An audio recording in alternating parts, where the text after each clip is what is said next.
তখন আমাদের একটা কাজ করবে। নবীজি বলছেন এটা উসসাদাল আমরু ইলা গায়রি আহলি ফান্তাজির সা, অযোগ্য ব্যক্তিরা যখন যোগ্যতার চেয়ারে বসে যাবে তখন বুঝবা মানুষের মধ্যে আমাদের দায়িত্ব থাকবে না। আর আমাদের প্রশ্ন হলে এটা কিয়ামতের আলামত হবে। আর মনে রাখবা চারটা জিনিস যার মধ্যে থাকবে, ওই লোকটা নির্ভেজাল মুনাফিক হবে। আর বলমান মুনাফিকে কারণ মুনাফিক খালিসা, চারটা খাসলা যার মধ্যে থাকবে, ওই লোকটি নির্ভেজাল মুনাফিক। এটা আহাদা কাদারা প্রতিশ্রুতি দিয়ে ভঙ্গ করে, ওইটা ফাঁসমা করা গাড়ি দেওয়ার সময় বাপদাদার নাম তুলে গাড়ি দেয়, ওইটা উতুমিনা কামানা উতুমিনা খানা আমার প্রত্যেক বাপদারা খেয়াল করে, ওইটা ফাঁসমা করা গাড়ি দেওয়ার সময় গাড়ি দেয়, ওইটা হাদ্দাসা কাদারা আর কথা বলার সময় মিথ্যা বলে। আমরা কোথায় কোথায় মিথ্যা বলি? কথা বলেন।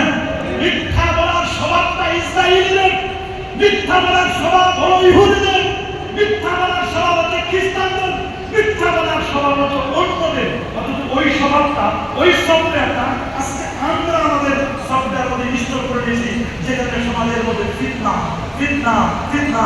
আমার নবীদের হাজার বছর বলে দিয়েছেন, আমি এর বাদিন সানিয়াল্লাহ রাদিয়াল্লাহু তাআলা আনহু আন্নাহু ক্বাল সাল্লা বিনা রাসূলুল্লাহ সাল্লাল্লাহু আলাইহি ওয়াসাল্লাম সালাত আস-সুবহ ওয়া আযানা থুম্মা আকবার আলাইনা বিওয়াজহিহি ওয়া আযানা মুমিজাতান বালিগা জারাফা বিল বুয়ুত ওয়া বাদিনাত বিল কুলুব ওয়া ক্বালা রাজুলুন ইয়া রাসূলুল্লাহ কা'anna হাযিহি মুমিজাতুন মুআদ্দিন ফাআউসিনা قال أوصيكم بتقوى الله والسمع والطاعة وإن كان عبدا حبشيا فإنه من يعش منكم بعدي فسيرى اختلافا كثيرا فعليكم بسنتي وسنة الخلفاء الراشدين المهديين تمسكوا بها وعضوا عليها بالنواجذ إياكم والمحدثات الأمور فإن كل محدثة بدعة وكل بدعة ضلالة وكل ضلالة في النار.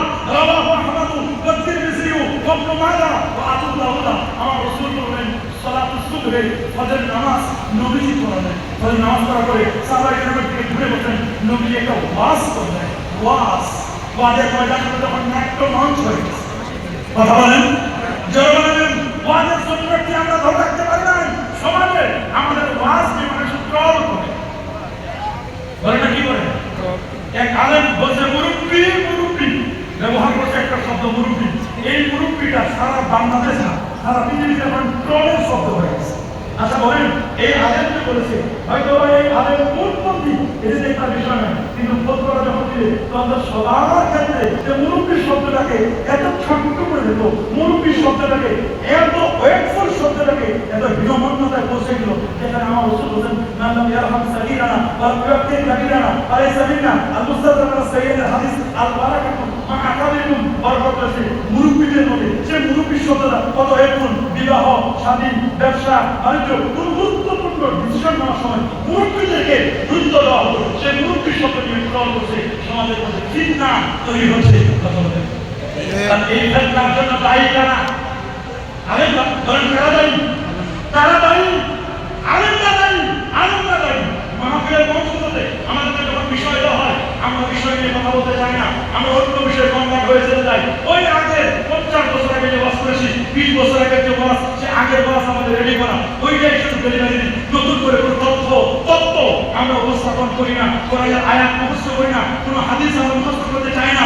ওই 20 বছর আগে যে ওয়াজ, একই ঢোল চাইতেছি আমরা, মানুষ শুনতে চায় না। নবীর সুন্নাহ ছিল, নবীর বিষয় ভিত্তিক কথা বলতেন সমাজের মধ্যে, যেখানে রকমের ঔষধ দরকার। যাকে যেমন এক সাহাবী এসে ইয়া রাসূলুল্লাহ আইয়ুল ইসলামের খায়র, হুজুর ইসলামের উত্তম কাজ কোনটা? নবীজি দেখেন এই লোকটা সমাজের নেতা, এই লোকটা সমাজের যে নেতা, সমাজের লোকদেরকে সালাম কালাম দেয়া। রাসূল বলে দিলেন সমাজের মধ্যে ইসলামের উত্তম কাজ হলো আফসুস সালাম বাইনাকুম, পরস্পরের মধ্যে সালাম বিনিময় করা। সুবহানাল্লাহ।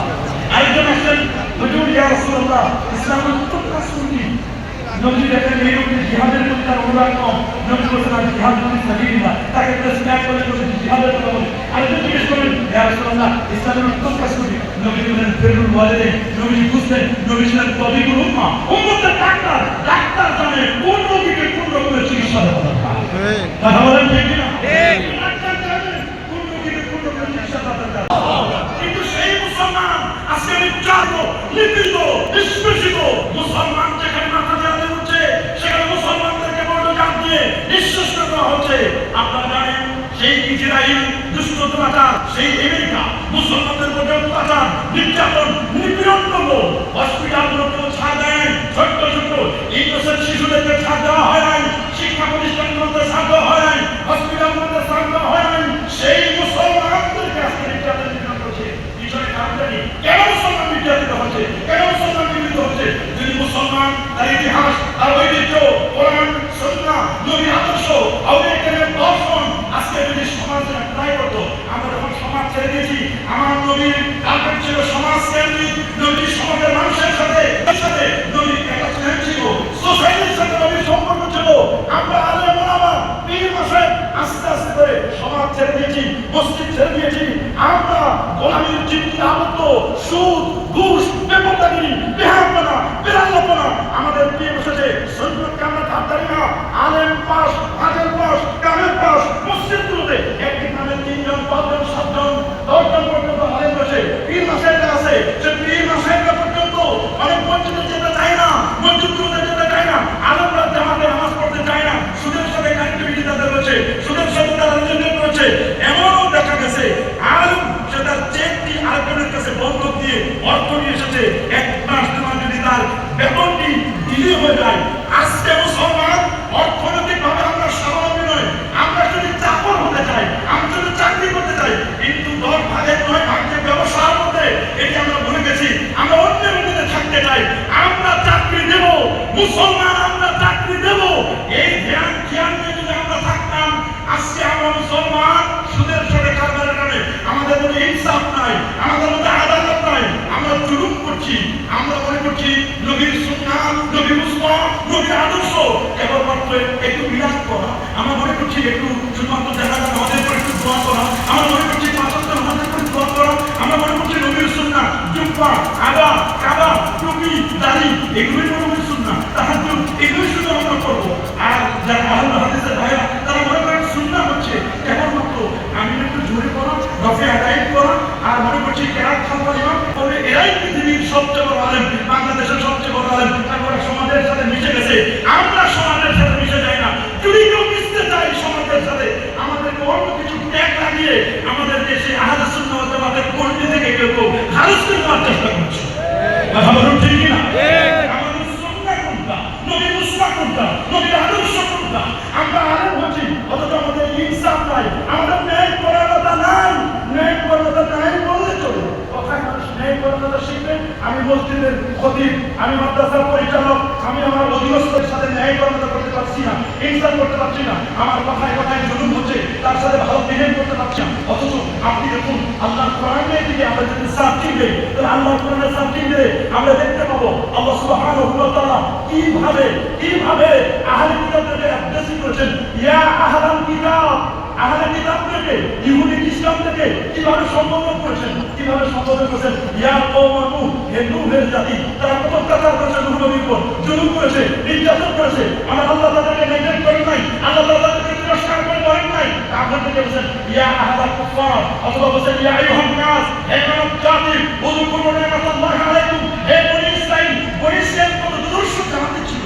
আজকে বনী ইসরাঈলের যে ক্যারেক্টারিস্টিক গুলো ছিল, যে চরিত্রগুলো ছিল, বনী ইসরাঈল ইহুদিরা, একজন ইহুদি প্রকৃত ইহুদি হতে চাইলে তার লাগবে মিথ্যা, লাগবে বাটপারি, লাগবে চিটারি, লাগবে জুলুম, নির্যাতন, নিপীড়ন। এই কাজগুলো যদি কোনো ইহুদির মধ্যে না থাকে, সে অরিজিনাল ইহুদি হইতে পারবে না। আজকে সেই ইহুদিদের গুণগুলো, ইহুদিদের খারাপ চরিত্রগুলো আমরা মুসলমানরা নিয়ে নিয়েছি, আর আমাদের ভালো গুণগুলো তারা নিচ্ছে। কথা বলেন, বলেন, আরো বলেন। আমরা সুন্নাহ বুঝি না, নবীর আদর্শ না বোঝার কারণে সমাজের আজকে অধঃপতনের অন্যতম কারণ আমরা সত্য কথা বলা ছেড়ে দিয়েছি। যদি প্রশ্ন হয় এই সমাজের আলেমের অমুকের নাম, ওই আলেম কেমন উচিত ছিল, ওই আলেমকে গোটা সমাজের মানুষ এক বাক্যে বলবে, যদি সত্যবাদী দেখতে চাও অমুককে দেখো। ওই আলেমের নাম হওয়ার কথা ছিল, যদি সত্যবাদী দেখতে চাও, যদি ইনসাফ কর, আদালত আমাদের ব্যক্তি দেখতে চাও, ন্যায় পরায়ণতার মূর্ত প্রতীক দেখতে চাও, তাহলে তো উচিত ছিল ওসমান গনি সালিহের নাম কি? তিনি যদি জিজ্ঞেস করেন ওসমান গনি সালিহের নাম বলবে না, বলবে না, বলবে না, বলবে না। কথা বলেন, জোরে বলেন। ওই আমরা কোথায়, আমরা কোথায়? এরকম হচ্ছে না। কিন্তু আপনি দেখুন, আপনি দেখুন মুকাদ্দামায় আমার নবী যখন ছিলেন, নবীর কাছে তখন ওহী আসে নাই, নবীর কাছে যখন ওহী আসে নাই, তখন আমার মক্কার মধ্যে সবচেয়ে সত্যবাদীকে এক বাক্যে একেবারে কোনো সন্দেহাতীত ভাবে সবাই এক বাক্যে যদি বলতো তিনি কে? মুহাম্মদ রাসূলুল্লাহ সাল্লাল্লাহু আলাইহি ওয়াসাল্লাম সত্যবাদী। যদি বলা হয় আমার আপনার কে? আর এক বাক্যে বলতো তিনি মুহাম্মদ রাসূলুল্লাহ সাল্লাল্লাহু আলাইহি ওয়াসাল্লাম। ওয়ারাসাতুল আম্বিয়া হিসেবে আমাদের সমাজে আলেম ওলামা পীর বুজুর্গ আমাদের মধ্যে তো এই চরিত্রগুলো আসার দরকার ছিল, কিন্তু আমরা যদি নিজেদের বিবেকের কাছে প্রশ্ন করি আমি কি প্রকৃত ইনসাফদার হতে পেরেছি?